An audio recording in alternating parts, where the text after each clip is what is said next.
Goddess of Manifesting. Welcome to Everyday Magic. And in this course that you've just signed up for, it is how to dress your candles.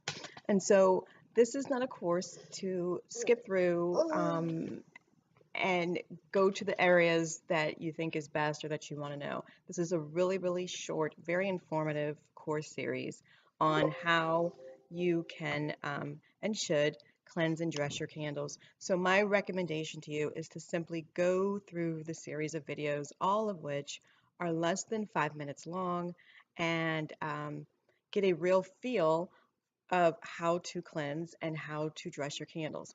Now, when you start, if you have a taper candle and a glass candle with you, and some real basic materials like incense, some water, and salt, you can cleanse your candles and dress some of them right along with me. So let's get started.